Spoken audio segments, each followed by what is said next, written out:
Petraeus, good guy, made a mistake. And by the way, leave the guy alone. Don't demote. You know, they want to demote him. They want to take him away. He's suffering. Leave Petraeus alone. Right? They've gone after him. They've destroyed him. And yet Hillary's flying safe, and she did 100 times worse than what he did. And you notice how positive she is about the president? You know why, right? Yeah. You know why? Because she wants to stay out of the clink. That's why. Okay? That's why. She's 100. I mean, every single thing. Oh, the president's wonderful. She never thought the president was wonderful before. She couldn't stand the president, and frankly, he couldn't stand her. Now all of a sudden, he's wonderful, wonderful. It's very simple. She wants to make sure she gets through this thing. And he does have the power of the presidency. So, who the hell knows? What is it, darling? I love you! I even love the protesters. There aren't too many. I have to tell you this because I always love it. You know, I talk about polls. I'm like obsessed with polls. Only when I'm in first place, I'm obsessed. If I was ever in second place, which for the most part, I haven't even been in second place, but if I was in second place, believe me, and these candidates come up to me, and I'm friendly with some of them. Some of them are actually nice people. They're never going to be able to get Mexico to pay for the wall, I can tell you that. I can tell you, they don't even have a clue. But they said to me, why are you always talking about polls? The candidates. I said, because I'm in first place. I'm in first place. One of them came in, he's in like 9th place, 10th place. Why do you always talk about polls? I said, look, if I was in 10th place, I would not be talking about polls. But I'm obsessed. I love these polls. Here's one just came out today. Listen to this. The great state of Florida. Very important, very big, great place. I love it. Florida, Trump, 48.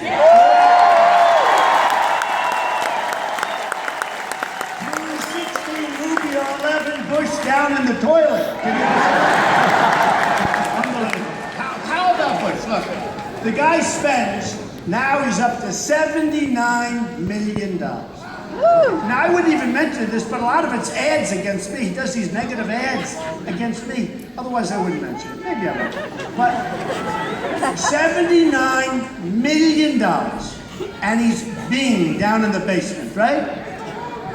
And the first thing you should do is you should get rid of the Jeb stuff. Get rid of all of the nonsense that he's going through with, I can fix it. You know, his new slogan, I can fix it. He can't fix anything. He's a low-energy person. Low-energy people don't get things fixed. But if he were a real politician, he'd be careful when he says, I can fix it. Because where I come from, that's dishonest. When you fix it, you're dishonest. He shouldn't say, I can fix it. Now, I think he's probably an honest guy, but a stiff. There's no question about it. But here's the thing. He spent $79 million. Much of it in negative campaign ads against me. He's the one guy. Everybody that's hit me so far has gone down. That's going to, like with the country, that's the way, right? Think of it. Everybody. Our wonderful governor of Texas, he comes out, he hits me so hard. I said, what did I do to him? I hardly know this guy. So many, yeah, right, make America great again. You better believe it.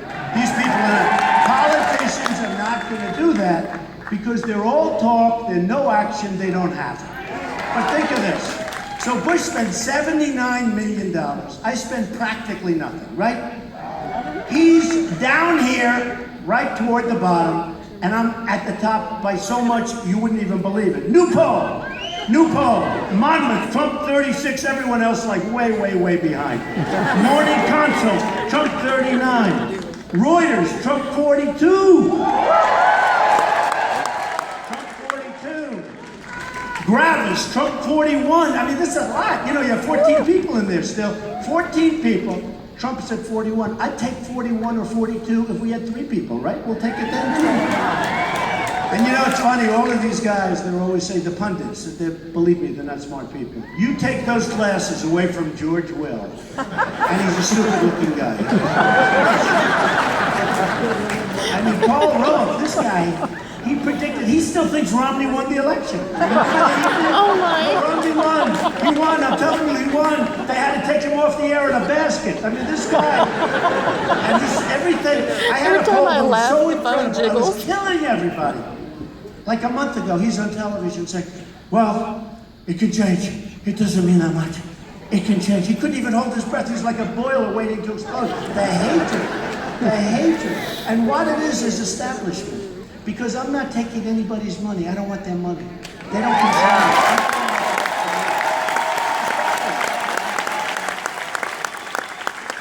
It's establishment. They're very upset. I'm not taking, I'm self-funding.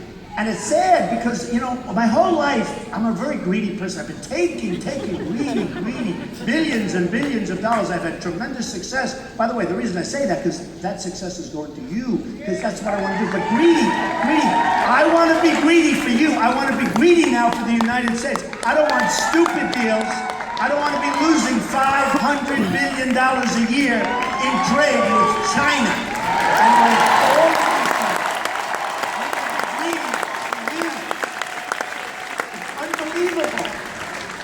So you have a guy spending $79 million. I've spent practically nothing. And I said, wouldn't it be nice if the country could do that? So that, like education, I love education. To me, education is so important. So my uncle was a professor at MIT for many, many decades. Very smart. We have good genes for that stuff. You know, it's good. You know, you gotta be smart. You know, they always say, he's so plain spoken. Plain spoken. I know more than any of these guys. Plain spoken. I went to Ivy League school, the whole thing. Plain spoken. They say it as I don't think it's a compliment, but they say plain spoken. Let me tell you something. I'm plain spoken because sometimes words, I can come up with extremely nice words, except there's no better word to describe our leader and our administration than the word what? Stupid. Stupid. He's a stupid people. He's a stupid people. What's going on in Washington is purely stupid. Now give me a better word than that and I'll use it. But you know what? All the Ivy League that I have, the Wharton School of Finance, somehow they've never come up with a better word to describe what we're going through. So, wouldn't it be nice if instead of education, we're number one in terms of cost per pupil by a factor worldwide, by a factor of many. Number two is so far behind, forget it. Like in the polls, number two is so far behind. We want to keep it that. So we're number one in the world in terms of spending. We're number 28 in the world in terms of where do we stand. We have third world countries that are ahead of us. Third world countries. Countries that you wouldn't believe. Some countries that you've hardly heard of. And they're ahead of us in education. Wouldn't it be nice? So we spend the most and we're down on the bottom. Wouldn't it be nice if we spent not very much like our campaign? We don't spend that much, right? And we're at the top. Wouldn't that be nice if we can do that? And we're going to do a lot of things like that. We're going to start winning again. We don't win anymore. We don't win. When was the last time? Seriously, and I say this all the time. When was the last time our country won? We don't win. We don't win. We don't win in trade. We don't win militarily. We don't win. You know, when I was growing up, we never lost a war, right? Now we never win a war. We never win a war. We leave Iraq where we shouldn't have been. And by the way, in 2003, 2004, I said, don't go into Iraq. You'll decimate it, and Iran will take over the Middle East. It's exactly what's happening. I should get credit for that. And I'm the most militaristic person there is. But we got to know what to do. We have people that don't have a clue. Then Obama gets out, and he announces the date that we're leaving. We are leaving in 18 months on a certain date. I say, wait a minute, let's be unpredictable. We have to be unpredictable, Frank. We want to be a little bit unpredictable. So what happens is the enemy pulls back. We leave, and now look at the mess we're in, right? Look at the mess we're in. Look at the mess. So we shouldn't have been there, but once we were there, we shouldn't have gotten out that way, and we should have kept the damn oil. We should have kept it.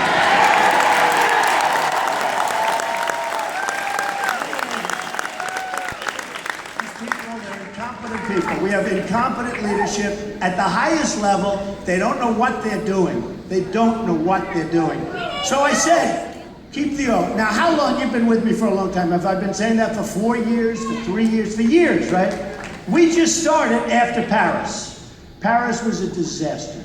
Speaking of Paris, and speaking of California, where we lost 14 wonderful people to 2 radicalized maniacs, okay? We lost 14 wonderful, great people. People that held ceremonies for these 2 people that got married.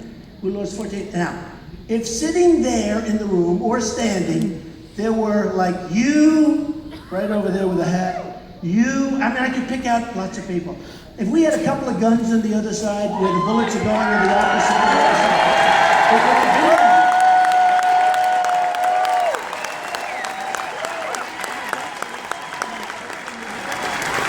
So we're going to save and protect and cherish our Second Amendment, okay?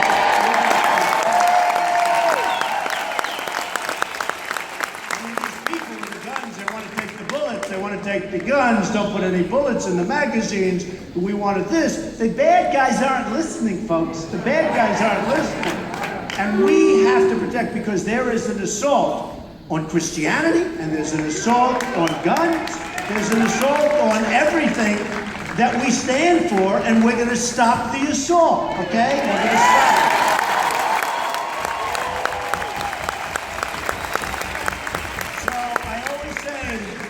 Thumbs up for the Second Amendment, thumbs down for Common Core. We're going to bring education back to the states and back to the people and the parents. And I see the way it works. I mean, we can't do any worse. We can't do any worse. So Common Core is out and Second Amendment is in, and we're going to keep it. And we're going to keep it the way it is. It's so incredible. You see the kind of things that take place. I'll give you an example. It's not really the kind of negotiating I'm talking about for money, but it's the same thing. We have Sergeant Bergdahl, a dirty, rotten traitor, right? A dirty, rotten, no good traitor. 5 people were killed. 5 people looking for Bergdahl, and probably 6. But 5 people at a minimum were killed looking for Sergeant Bergdahl, right? We make a deal knowing, because you had a general and a colonel there, talking to the people that knew him. You had a general and a colonel that knew he was a dirty traitor. And what happens? We give them 5 people that they most wanted for 9 years that are now back in the battlefield, don't believe the press, and if they're not now, they will be soon. So we give them 5 people, and we get this dirty, rotten traitor. No good, folks. We don't make deals like that anymore. We don't make deals like that. As far as I'm concerned, we take them, we fly them over to the area, a nice, heavily dense area, loaded up with ISIS, and before we bomb the hell out of ISIS, we drop Bergdahl right in the middle.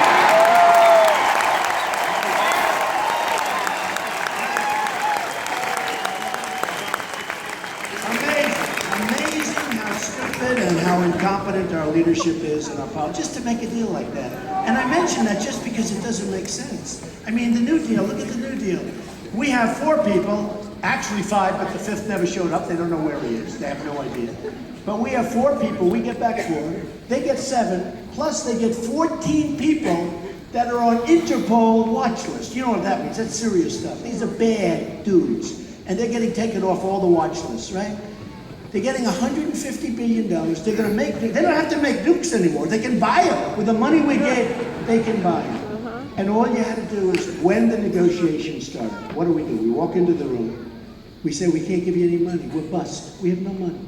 The country owes $19 trillion. Do you believe that? 19 trillion. $19 trillion. It's going to be 21 trillion. We don't have the money. We can't do it. They're going to say, no way, no way, no way. And we're going to walk out of the room. Nobody, not once did they walk. We didn't win 1 point. We never walked out of the room. You know, in the art of the deal, I say, walk every once in a while. It's a good thing, not a bad thing. Obama would have looked great. Kerry would have looked great if he walked. I don't know why. They were afraid to walk. It was a one-sided transaction. We were totally out-negotiated. The Persians are great negotiators, always have been, throughout history.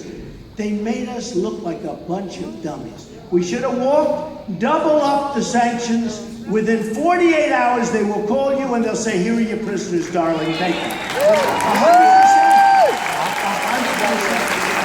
Then after you have your prisoners, you go back in. We call it for seconds, right?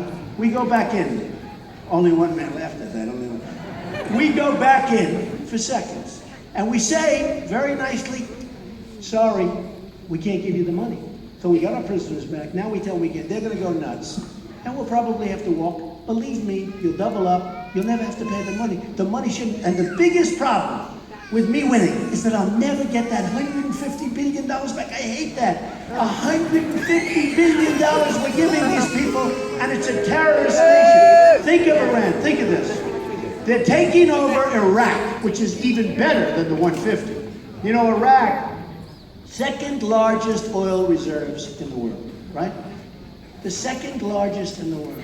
So I used to think the $150 billion was good, and until 2 weeks ago I started thinking, I said, wait a minute, that was a great deal. 24 days inspection. They can self-inspect. How do you like that one? They can self-inspect certain areas. In other words, certain areas that they really don't want us around, they have the right to self-inspect. So we call them, we say, oh, excuse me, but I hear you're building nuclear in a certain area. Oh, well, we'll check. They go back the next day, oh, everything's fine. I mean, you can't believe it, right? You can't believe it. So with all of this, okay, with all of this, I said, this is one of the great deals ever made. We didn't even get our prisoners back until, and believe me, without the $150 billion, you would have never gotten them back. They would have been there forever. They have no respect for us. They have no fear of us, but they have no respect for us whatsoever. But 2 weeks ago, I was thinking, I said to myself, you know, that's a great deal, but they made actually a better deal because we decapitated a country that has the second largest oil reserves in the world. And they are now walking into Iraq. They're walking in, just walking in, and they're taking over, just like you're standing there. Sorry about the seats before we had too many people. Just like you're standing there, they're walking into Iraq. So they're taking over Iraq. They're going to take over Syria. They're taking over Yemen, but they don't really want Yemen. But Yemen has the borderline between where? Saudi Arabia. So they're going to take over Saudi Arabia. They want Saudi Arabia. That's what they really want. They want the oil. But their platform is Yemen. They don't want Yemen, but their platform is Yemen. Because take a look at the border. It's massive. It's long and open. And they're going to walk into Saudi Arabia. We have got people that don't know what's happening. We have leadership that doesn't understand the way the game is played. And when you talk about the names, we have a president that doesn't want to say radical Islamic terrorism. He doesn't want to say it. He doesn't want to say it. I mean, this weekend you had a hotel set on fire with many, many people killed. We don't even know how many people killed. And every day and every week something's happening. And I have friends who are great people. They're Muslims and they call me. Not all of them, but some of them. And they say, Donald, thank you. You've opened up a dialogue. There's hatred out there. There's unbelievable hatred. What you've done is a tremendous service. You've opened up a dialogue. We can't have this with our country. We have tremendous problems in our country between crime. We have our open borders. We have people pouring through like it's nothing. We have our anchor babies, which, by the way, I was right about. You don't need a new constitutional amendment. You don't need it. If a woman comes over and she's pregnant and she is on our land and she has the baby, we do not, and you've been brainwashed to think about this, we do not have to take care of that baby for the next 90 years. You don't have to do it. And the greatest legal scholars have said that.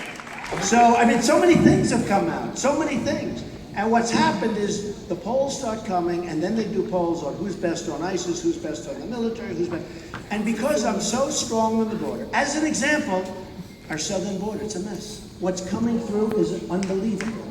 We have tremendous crime. We have tremendous drugs. We're losing our economy. Nobody does anything. I know the Border Patrol. I went to Laredo, Texas. These people are incredible.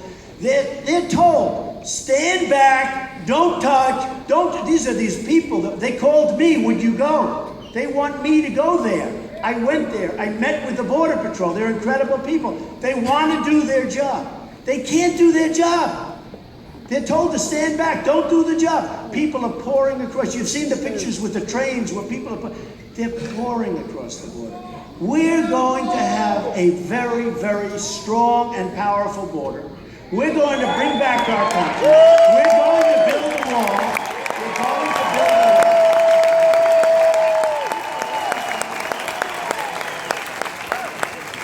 And Mexico's going to pay for the wall. And the reason they're going to, and again, when these guys say, well, Mexico won't pay for the wall, they have no idea. They're not business people, they're politicians. Let me tell you, Mexico will pay for the wall because Mexico makes so much money with our country, against our country, with all of the money they take in. They will pay for the wall, and if they do, it's a great deal for them. We have a couple Someone else being a jerk. we have a couple of wise guys. Yeah, get them out of here.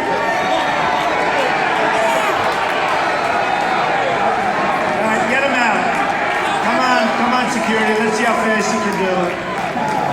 Okay, are they out of here? Get them out. Must have been those Look women. at the cameras are all turned up there.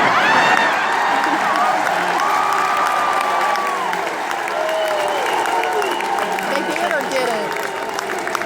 Oh, they did. Look, the cameras are turned. Camera did turn. All right. Thank you. Thank you, Mr. Protester. People are going to see how many people are here. 15,000 turned away 5,000. Is that unbelievable? At He's least changing the numbers. even your governor was here, a terrific woman, and she said, wow, I've never seen it. This is amazing. So it is amazing. It is amazing. It's amazing because we want to see good things happen for us again. We want to be smart. We want to be respected. We want to be the top of the heap. We're not anymore.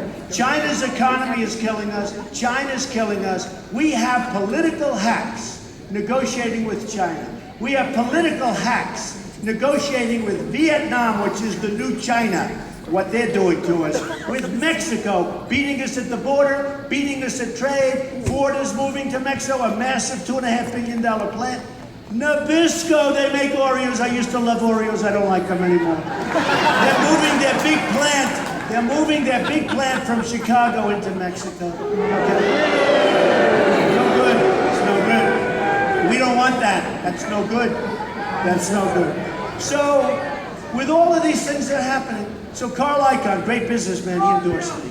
Other businessmen all want to endorse me. I say, do me a favor, don't bother. Nobody knows who the hell you are, but I do. They're the greatest. We have the greatest negotiators in the world.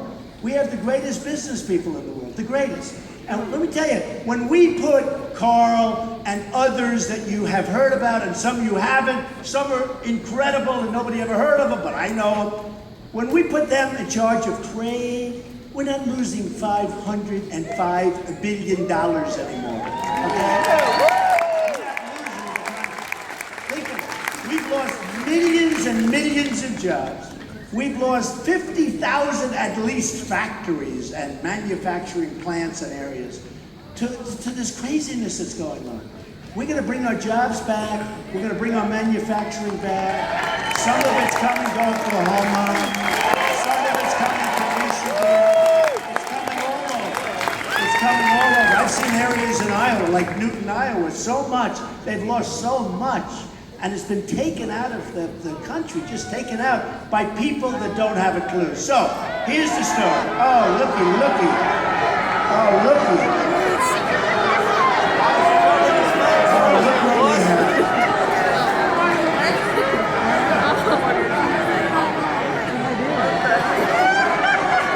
Oh my gosh. What is he, a bandit? It's the guy with the handkerchief around his face. He doesn't want people to know what he looks like. Oh, they took it off of him. You know, yeah, get him out of here. Thank you, officer. Like, don't we love our police? We love them.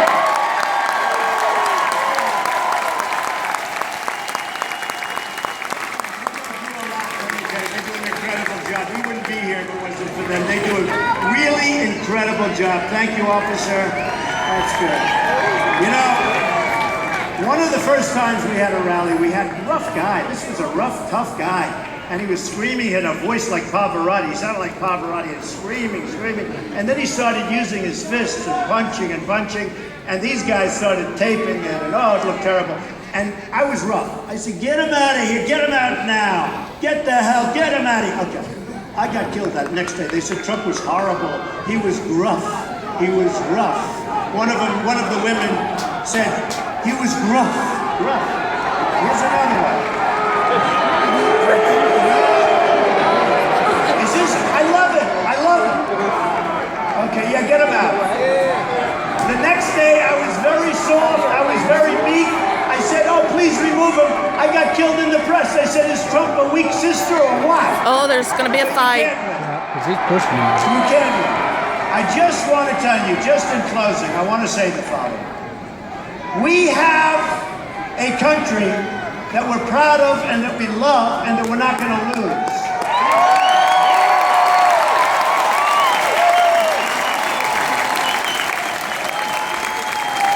Oklahoma is a special place. I'll be back again. I love it. I love it. I love the people. We are going to win for healthcare. We are going to win for our vets. We are going to win with military. We're going to build it so big, so strong, and so powerful. We're going to close up our borders, and people are going to come in. Dude, the But cops they're are pulling going to him. come in Fighting. legally.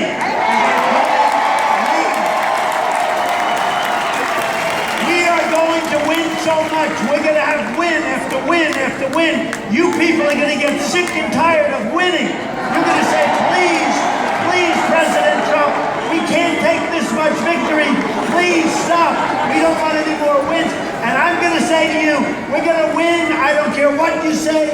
We're going to make our country great again. We're gonna